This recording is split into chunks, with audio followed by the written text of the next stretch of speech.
When a wealthy businessman discovers twin babies abandoned at his mansion with a note claiming they are his, he embarks on a dangerous quest for answers. As he uncovers a dark history of genetic manipulation and a lost brother entangled in the same sinister web, Thomas must race against time to protect the children from the powerful forces that want the truth buried, no matter the cost. Before we get started, make sure to hit that like button, subscribe for more exciting content, and let us know where you're watching from in the comments. Now, let's dive in. Thomas Colson sat alone in his study, the room dimly lit by the soft glow of a lamp. It was late, and the world outside was silent, except for the occasional rustle of leaves in the wind. As he was about to call it a night, he heard a faint knock at the front door. His brow furrowed. It was an unusual hour for visitors. The knock came again, more insistent this time, echoing in the vastness of the mansion. Cautiously, Thomas approached the front door. He swung it open to find two small bundles on the doorstep. His breath caught as he noticed the babies, their tiny faces peeking out from beneath warm blankets. One baby was awake, looking up at him with wide, innocent eyes, while the other slept soundly. Tucked beneath the bundles was a note written in hurried, messy handwriting. "These are your children. Protect them at all costs." Confusion, shock, and disbelief washed over Thomas. Who would leave newborns at his door, and how could they possibly be his children? His heart raced and a sense of urgency took over. He carefully picked up the babies, bringing them inside. He was immediately struck by how familiar they seemed, as if he had known them all his life. Thomas, a man who had built his empire on logic and order, found himself thrown into a chaotic new reality. He wasn't used to handling infants, but their helplessness awakened a sense of responsibility he never knew he had. He spent the night feeding, rocking, and comforting the babies. As dawn broke, he sat down with the note again, trying to make sense of it. Who wrote it? Why did they claim the babies were his? The next day, Thomas began investigating the origins of the twins. He called a trusted private investigator, Samuel, explaining the mysterious situation. Samuel, intrigued by the case, agreed to take it on, promising to dig into the past and uncover the truth. As Samuel started his search, Thomas faced unexpected challenges in his daily life. His neighbors, the media, and even some of his business associates reacted skeptically to the sudden appearance of two babies in his care. Questions and rumors spread like wildfire. People whispered behind his back, some suggesting he was unfit to care for children. Others implied he might be involved in something sinister. Thomas was used to facing prejudice as a black man in a predominantly white society. But this situation felt different. It wasn't just his race that was under scrutiny, it was his integrity, his very humanity. Despite the mounting pressure, Thomas refused to abandon the babies. He felt a strange, almost spiritual connection to them that went beyond the mysterious note. The children needed him, and that was enough. But as the days passed, Thomas began experiencing unsettling dreams. In them, he saw himself as a child, standing beside another boy who looked exactly like him. The boy reached out, trying to speak, but no words came. Thomas would wake up in a cold sweat, unsure of what the dreams meant, but certain that they were somehow connected to the twins. One evening, as Thomas was feeding the babies, he received a phone call. The voice on the other end was distorted, almost a whisper. "They're yours, Thomas. They were always meant to be yours." The call ended abruptly, leaving Thomas with more questions than answers. He felt the weight of an unknown danger pressing down on him. He realized that this wasn't just about the twins. It was about his own past, a past he had tried to leave behind. Desperate for answers, Thomas began digging into his own childhood. He had grown up in an orphanage, adopted by a kind but distant couple who never spoke of his origins.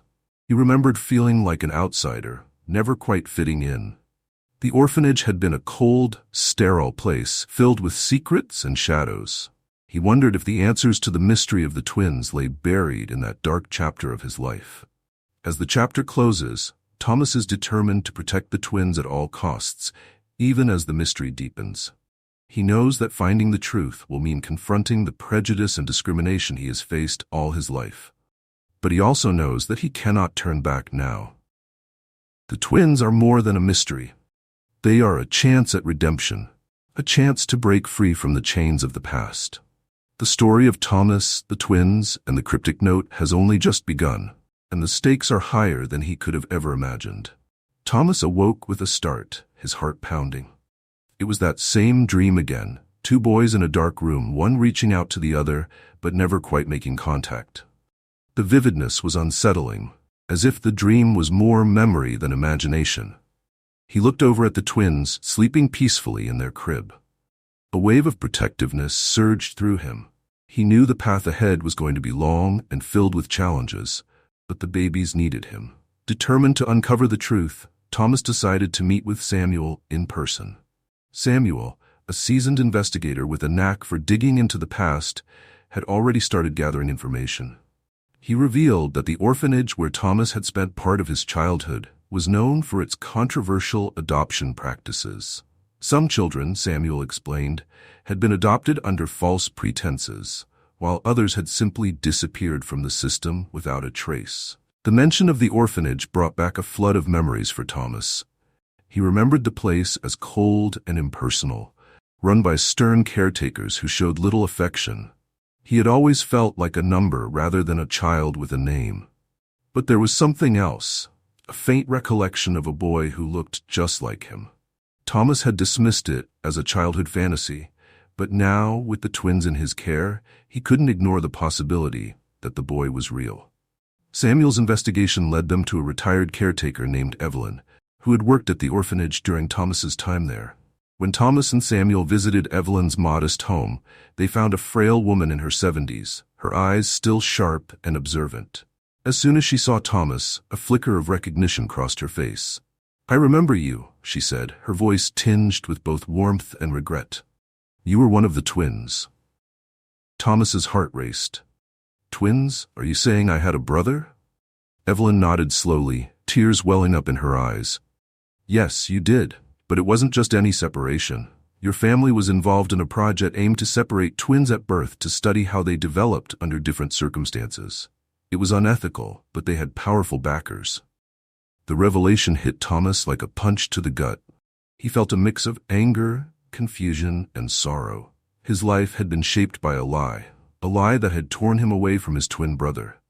Evelyn explained that Thomas's brother had been taken under the pretense of a special adoption, but she didn't know where he had ended up. The project, she claimed, was shrouded in secrecy and funded by people with deep pockets and questionable morals. As they left Evelyn's house, Samuel's expression was grave. "This isn't just about you, Thomas. It's about a legacy of discrimination, of seeing people like you and your brother as experiments, rather than individuals." Thomas felt a surge of determination. He had always known that being a black man in a world built on bias was difficult, but this revelation added another layer to the injustices he had faced. He wasn't just fighting for the truth about the twins on his doorstep. He was fighting for a past stolen from him and a future he wanted to protect. Back at his mansion, Thomas continued to care for the twins, feeling a growing bond with them. They were innocent, unaware of the dark history that surrounded them. But the weight of that history was heavy on Thomas's shoulders. He began to suspect that whoever had left the twins at his door was someone who knew about the project. Someone who wanted him to uncover the truth and perhaps make amends for the past. Late one night, as Thomas was changing the twins' diapers, his phone rang. It was another anonymous call, the voice distorted and cryptic. "You're closer than you think, Thomas, but the closer you get, the more danger you're in." The call sent a chill down Thomas's spine. He couldn't shake the feeling that he was being watched, that every move he made was being monitored. But he couldn't stop now. The twins were counting on him, and so was his lost brother, wherever he might be. In a moment of vulnerability, Thomas confided in his closest friend, Jasmine, a lawyer who had been by his side through many challenges. Jasmine was both supportive and concerned. "Thomas, you're dealing with forces that don't want the truth to come out. Be careful." Thomas appreciated her concern, but he was resolute. "I have to know, Jasmine. I have to know who I am, where I come from, and why these babies were left with me. If this is my family's legacy, then I need to confront it head on." As days turned into weeks, Samuel uncovered more disturbing information.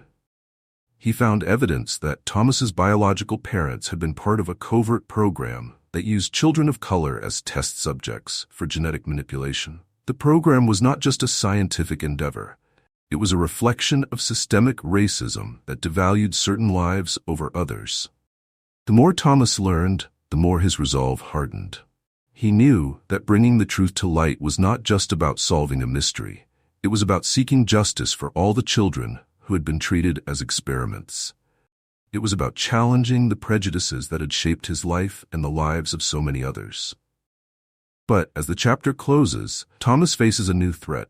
Anonymous messages warning him to stop the investigation. He realizes that the closer he gets to the truth, the more dangerous it becomes, not just for him, but for the twins as well. The past he is unearthing is darker than he ever imagined, but he cannot turn back. The shadows of his past are now his present reality, and they are closing in fast. Thomas's dreams grew more vivid, their details sharper and more unsettling. He saw a young boy, his mirror image, locked behind a glass wall, silently begging to be freed. The dreams left him feeling disoriented, as if reality and memory were blurring together. In the waking hours, the weight of the investigation, the twins' mysterious origins, and the growing dangers felt increasingly suffocating. But his determination to uncover the truth only grew stronger. Samuel, who had continued digging into the adoption records, uncovered a new lead, a cryptic document from a research facility that had been shut down 2 decades earlier. The document was heavily redacted but included a chilling phrase, Subject 12 and Subject 13, critical for Phase 3 of the project. Samuel speculated that Thomas and his lost twin might have been these subjects, integral to some obscure phase of the genetic experiments. Intrigued, Thomas pressed Samuel to find out more about the facility and its connection to the twins on his doorstep. The investigation led them to a rundown part of town, to a small, weathered house belonging to Margaret, an elderly woman who had been a nurse at the facility years ago. She was hesitant at first, her voice shaky and eyes wary, but Thomas's pleas for answers seemed to soften her resistance. "I remember you," Margaret said, studying Thomas's face. "You were just a baby, one of the first children brought to the facility." Margaret went on to explain the facility's sinister history. It was established under the guise of a children's research center. But in reality, it was involved in unethical genetic experiments. The facility aimed to create enhanced children who could excel beyond normal human capabilities. The subjects were primarily children of color, often taken from orphanages under dubious circumstances. "Your parents were desperate," she confessed.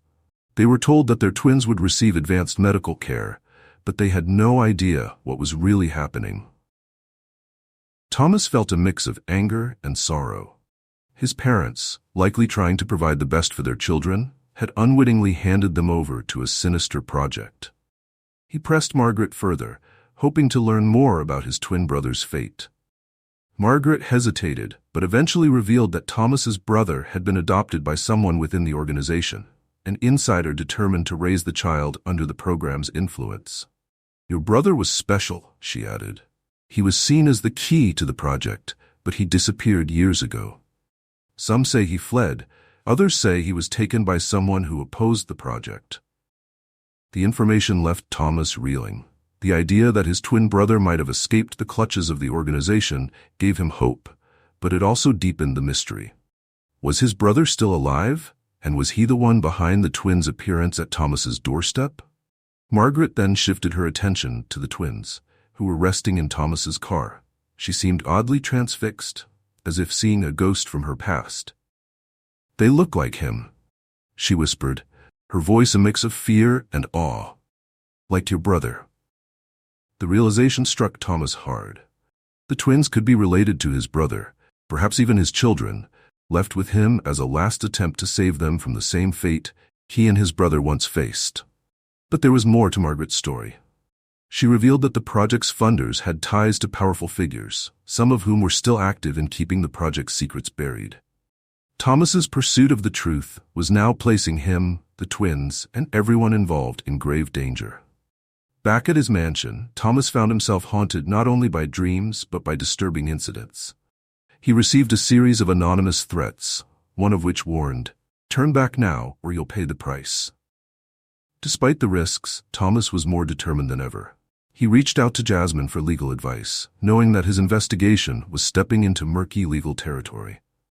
Jasmine, always cautious yet fiercely loyal, was deeply worried. "Thomas, you're not just exposing a hidden part of your past, you're challenging powerful people who have no qualms about using their influence to keep secrets buried." "But I have to do this," Thomas insisted. "For the twins, for my brother, and for myself. This is bigger than just uncovering a mystery. This is about justice." Encouraged by Jasmine's support, Thomas decided to hold a press conference, revealing part of his story to the public. It was a risky move, but he hoped it would provide some protection by shedding light on the sinister past he was confronting. He recounted his own experiences growing up, the recent discovery of the twins, and the possibility of a lost twin brother involved in unethical experiments. The press conference received mixed reactions. Some applauded his courage, while others questioned his motives, hinting at the prejudices that had always shadowed his life. The fallout from the press conference was swift. Some people reached out with support, sharing stories of similar injustices they had faced. Others, however, were more hostile, accusing Thomas of fabricating the story for attention. The media frenzy put pressure on Thomas, but it also made him more determined to find his brother and protect the twins from the same dark forces that had shaped his own childhood. Samuel's continued investigation revealed a potential breakthrough. A safe house that had been used by defectors from the genetic project. The house, located on the outskirts of town, was believed to be a refuge for those who had escaped the organization's control. Thomas knew he had to go there, hoping it might provide answers about his brother's whereabouts. Upon arriving at the safe house, Thomas found an array of documents, photos, and journals detailing the organization's operations. Among the documents was a photo that stopped Thomas cold, a recent one of a man who looked eerily similar to him. The resemblance was undeniable. Could it be his twin brother? Thomas felt a mix of excitement and fear. The truth was closer than ever, but so was the danger. As he packed up the documents, he noticed a small handwritten note left on the desk. "The twins are the key. Protect them, and you will find me." The chapter ends with Thomas clutching the note, his heart filled with both hope and dread. The journey was far from over, and the stakes were higher than ever. But one thing was clear. The twins were more than a mystery. They were the key to unraveling a web of secrets that had bound him since birth. Thomas drove back from the safe house, the handwritten note clutched tightly in his hand. His thoughts were racing. The photo of the man who looked like him, the urgent message to protect the twins, and the overwhelming sense that he was on the brink of finding his brother. All of it weighed heavily on him. For the first time, he truly believed his brother was alive, actively trying to guide him. The twins were not just a chance encounter. They were his brother's way of reaching out from the shadows. Back at his mansion, Thomas couldn't shake the eerie feeling of being watched. Paranoia had set in, but with good reason.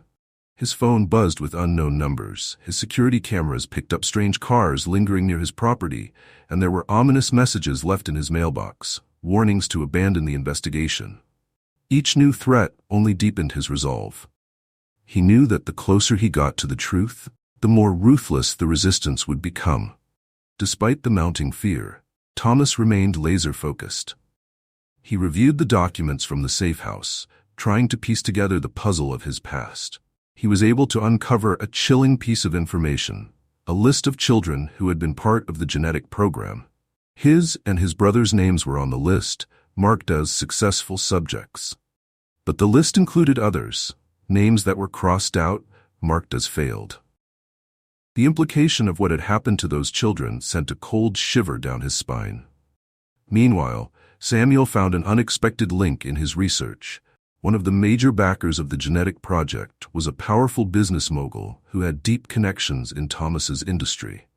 The man, known for his ruthless business tactics and considerable influence, had been instrumental in funding the experiments under the guise of medical research. He had a reputation for silencing those who threatened his interests, using his wealth and connections to bend the rules in his favor. Thomas was furious. He realized that the very industry where he had found success and wealth was also the one that had funded his family's suffering. It was more than just personal. It was a confrontation with a system built on systemic injustices that had used Black lives as disposable experiments. He was now caught in a battle not only for the twins, but for the truth that had shaped his existence. Despite the danger, Thomas decided to confront the mogul directly. He arranged a meeting through a mutual acquaintance, posing it as a business opportunity. The mogul, intrigued by Thomas's reputation as a successful entrepreneur, agreed to meet. The meeting was tense, held in a sleek, high-rise office that overlooked the city. Thomas, dressed in his finest suit, exuded calm confidence, though beneath the surface, anger and determination burned hot. The mogul, an older man with a cold, calculating gaze, wasted no time. "What brings you here, Mr. Colson? I don't usually meet with competitors." Thomas cut straight to the point. "I know about the genetic program. I know you were one of its primary backers, and I know that my brother and I were part of it." The mogul's expression remained stoic, but there was a flicker of recognition in his eyes. "And what do you intend to do with this information? Blackmail me? Expose me to the media?" Thomas's voice was steady. "I intend to protect those children, especially the twins who were left on my doorstep. They are connected to all of this, and I want to know how." The mogul leaned back in his chair, his tone chillingly indifferent. "You're digging into things better left buried, Mr. Colson. The project was meant to advance humanity, but it required sacrifices. Some were unfortunate, but necessary." The words enraged Thomas. "Those sacrifices were children's lives. My life. My brother's life. You have no right to decide who is necessary or not." The mogul's demeanor darkened. "And what if I told you that your brother made his own decision to stay away from you? What if he chose to embrace the project's purpose?" Thomas was stunned. Could it be true? Had his brother willingly remained part of the very system that had stolen their childhood? The thought seemed impossible, yet the mogul's words struck a nerve. "Lies won't stop me," Thomas retorted. "I will find him, and I will end this program's legacy, no matter what it takes." The mogul's eyes narrowed. "You're playing a dangerous game, Mr. Colson. Your wealth and reputation won't protect you forever. Walk away while you still can." Thomas stood his ground, unwavering. "I can't walk away. This is my fight, my family's fight, and the twins' future." As Thomas left the building, he felt both triumphant and terrified. He had stood up to a powerful man who embodied the very prejudice and disregard for humanity that had shaped his life. But he knew the mogul's warning wasn't idle. The danger was very real. That night, back at the mansion, Jasmine arrived with urgent news. "Thomas, I found something," she said, holding a file. "It's a legal loophole that could help you gain custody of the twins permanently, but you need to act fast." Thomas was grateful for Jasmine's persistence. He had grown attached to the twins, and the idea of losing them was unbearable. He decided to pursue legal action, hoping it would buy him time while he continued his search for his brother. But just as he began the legal process, the threats escalated. One evening, while he was feeding the twins, he heard a noise outside. He rushed to the window, seeing shadows moving in the darkness. His security team found evidence of a break-in attempt. It was clear someone wanted to intimidate him, perhaps even harm him or the twins. As Thomas grappled with the fear, he received another anonymous call. This time, the voice was different, more familiar. "Thomas, stop fighting. You're putting the twins in danger. I never wanted this for you." It was his brother. Thomas's voice was filled with emotion. "Where are you? Why did you leave me behind?" The voice on the other end was filled with sorrow. "I didn't leave you, Thomas. I was taken, molded into something I never wanted to be. But the twins, they're my last chance to make things right." The call ended abruptly, leaving Thomas stunned. His brother was indeed alive, and he was part of this complex web of secrets. But more importantly, his brother was trying to protect the twins too. Thomas's resolve was stronger than ever. He knew the final confrontation was approaching, and he had to be ready. The chapter ends with Thomas holding the twins close, whispering a promise. "I will protect you, no matter what. We will find the truth together." The reckoning was near, and Thomas knew he had to face it head-on, not just for the twins, but for the legacy of justice he was determined to create. Thomas couldn't shake the voice from the call, his brother's voice, filled with regret and urgency. It haunted him, echoing in his mind as he prepared for the final battle that loomed ahead. The truth was now clearer than ever. The twins represented the hope of a different future, a break from the darkness of the past. But to secure that future, he would have to face everything that had been hidden, every force that sought to keep the truth buried. The night was restless, and as dawn broke, Thomas received an unexpected visitor. Samuel arrived, his expression grim yet determined. "I found him, Thomas," he said, handing over a file. "Your brother has been living under an alias, working for the very organization that manipulated your childhood. He's been trying to dismantle it from the inside, but he's in deep." Thomas felt a rush of conflicting emotions, anger at his brother's choices, yet a profound sense of relief that he was alive and fighting in his own way. The file contained details about a planned meeting between Thomas's brother and key figures of the organization, including the mogul he had confronted. It was a meeting that could change everything. A moment of reckoning for all involved. Determined to confront his brother in person, Thomas insisted on attending the meeting despite Samuel's warnings about the risks. Jasmine too was worried, but she knew Thomas's mind was set. "You have to be careful, Thomas," she urged. "These people won't hesitate to protect their secrets." "I know," Thomas replied, "but I have to face my brother. This is the only way to end it. For the twins, for him, and for myself." The meeting was set to take place in an abandoned warehouse on the outskirts of town. It was a location shrouded in secrecy, the kind of place where deals were made in the shadows. Thomas arrived with Samuel and a small team of trusted security personnel. As they stepped into the dimly lit space, the tension was palpable. Thomas's heart pounded, both from the fear of what might happen and from the anticipation of finally seeing his brother face to face. In the middle of the warehouse stood a group of men, including the mogul and, at the center, Thomas's brother, Marcus. The resemblance was undeniable. Marcus was slightly thinner, with a harder look in his eyes, but there was no mistaking the familiar features. Thomas's voice broke the silence. "Marcus." Marcus turned, his expression a mix of shock and emotion. "Thomas, I didn't think you'd come." Thomas's voice was filled with both anger and longing. "How could I not? You left me behind, Marcus. You left everything behind." Marcus's eyes were filled with pain. "I didn't have a choice, Thomas. They took me, trained me, made me into something I never wanted to be. But I stayed to protect you, to protect them." Thomas's anger flared. "Protect me? You think this is protection? You let them do this to us, to the twins, to countless other children." Marcus's voice was raw. "I stayed because I believed I could change things from within. I tried to stop the project, tried to save the children they were using. But it's not that simple, Thomas." The mogul stepped forward, his voice cold and calculating. This is a family reunion I didn't expect. But it doesn't change anything. You both are still part of the experiment, successes that we need to complete the final phase." Thomas squared his shoulders, defiance burning in his eyes. "I won't let you use us or the twins anymore. This ends now." A tense silence followed, broken only by Marcus's words. "He's right, it's over."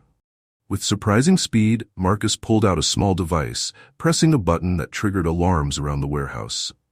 "I've set everything up to expose the truth, Thomas. Everything they've done will come to light." Chaos erupted as the mogul's guards reacted, trying to seize control of the situation. Marcus grabbed Thomas's arm, pulling him toward a side exit. "We need to get out of here. They'll stop at nothing to protect themselves." Thomas was reluctant, but he knew Marcus was right. As they ran through the warehouse's maze of corridors, they were pursued by armed guards. It was a desperate race, filled with echoes of gunfire and shouts. But with Samuel's help and Jasmine's legal contacts waiting outside, they managed to escape, barely making it out as the police arrived, alerted by Marcus's release of evidence. Outside the warehouse, Thomas and Marcus finally stopped, catching their breath. Thomas turned to his brother, his voice filled with both relief and a lifetime of unspoken pain. "Why, Marcus? Why didn't you try to find me sooner?" Marcus's voice was filled with regret. "I wanted to, Thomas, but every time I got close, they pulled me back in. I was afraid they'd come after you. I thought I could protect you by staying away." Tears filled Thomas's eyes as he struggled to hold back years of hurt. "We could have faced them together, Marcus. We still can." Marcus looked at Thomas with a mixture of hope and uncertainty. "Do you really believe that, after everything I've done?" Thomas placed a hand on his brother's shoulder. Yes, I do. We have a chance to make things right. For the twins, for us, for every child who suffered because of them. With the organization's secrets exposed and the twins safe in Thomas's care, the media storm intensified. Public outrage grew as the details of the genetic experiments came to light, and the mogul was arrested, along with several other key figures involved in the project. The twins became a symbol of hope and resilience, and Thomas's story of courage and determination resonated with people across the country. Marcus, however, faced a more complex road to redemption. His involvement with the organization made him both a whistleblower and a suspect. Jasmine worked tirelessly to ensure that Marcus's cooperation in exposing the truth was recognized in court. As the legal battles unfolded, Marcus struggled with his own sense of guilt and the reality of the damage he had been part of. Through it all, Thomas remained by his side, determined to rebuild their fractured bond. "We can't change the past, Marcus," he said one day as they stood by the twins' crib. "But we can change the future." Marcus nodded, tears in his eyes. "I want to be part of that future, Thomas. I want to be here for them." The story concludes with Thomas finalizing the legal adoption of the twins, making them officially part of his family. In a moving ceremony, Thomas, Marcus, and the twins stand together, a symbol of resilience, redemption, and the power of family bonds that defy even the darkest of secrets. As they step out into the world, Thomas reflects on how far they have come. It had been a journey filled with pain, but also one of hope and transformation. He whispers a promise to the twins. "You'll never have to face what we faced. You're free to be whoever you choose to be." And with that, the legacy of the past finds its redemption, and a new beginning unfolds, one built on love, truth, and the promise of a better tomorrow. Thanks for joining us. If you enjoyed this story, don't miss the next one. Click on the video now to watch. We appreciate your support, and we'd love to hear your thoughts in the comments.